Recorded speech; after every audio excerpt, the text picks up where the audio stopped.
At the class reunion, someone asked my husband, "Who was your secret crush back in high school?" Carter Delgado glanced at me briefly, then turned to the beauty queen sitting beside him. Mia. Mia Prescott's eyes went wide with shock. "Then why did you ignore the love letter I wrote you?" Carter froze. "I thought you liked Brendan Lawrence." One question led to another, and piece by piece, the misunderstanding from all those years ago unraveled. Mia's love letter had ended up in the wrong bag. That single mistake had kept them apart. Mia's eyes turned red in an instant, and Carter's face filled with stunned regret.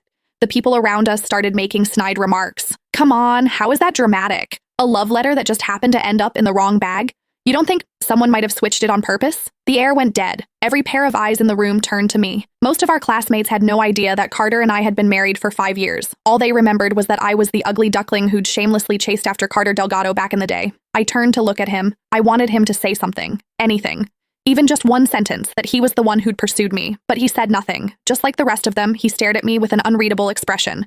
In that moment, I slipped the wedding ring off my finger, the one I'd worn for 5 years, and told myself it was over. A few more rounds of drinks passed. Mia ran over to Carter's side, tears streaming down her face like rain on cherry blossoms, and they poured their hearts out to each other. "I can't believe it was all just a misunderstanding. If only I'd written your name at the top of that letter, then you wouldn't have thought that the person I liked was someone else." Carter's gaze was heavy, full of regret. No one could have predicted it, that things would turn out this way. Mia grew more emotional, drinking more than she should have. Carter stayed beside her the entire time, gently patting her back, even handing her a glass of hangover remedy. From start to finish, he never once looked at me. The excited chatter around us swelled. Who would have thought? A crush that fizzled out years ago actually gets a second chance 8 years later. So the Delgado prodigy from our business school really did have a thing for the Prescott beauty queen? If they'd gotten together back then, their kid would probably be in preschool by now. Then someone else chimed in, voice dripping with spite. Exactly. If certain people hadn't thrown themselves at Carter so shamelessly, maybe those two wouldn't have spent all these years apart. Their gazes drifted toward me, one by one.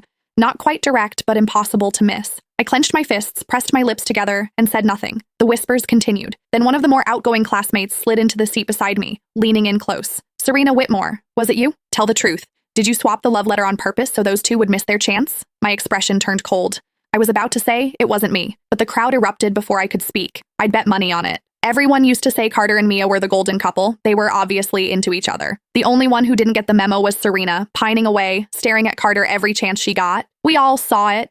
The second evening study hall ended. She'd drag him out to the track field. Who knows what other stunts she pulled. Swapping a love letter? That's nothing for someone like her. Obviously she did it. Do we even need to ask? None of them knew that Carter and I were together. 8 years as a couple, 5 years as husband and wife. They only remembered that I used to hang around Carter a lot. They assumed I was the one chasing him. A lovesick nobody reaching for someone out of her league, desperate to land the golden boy, but they didn't know the truth. From the very beginning,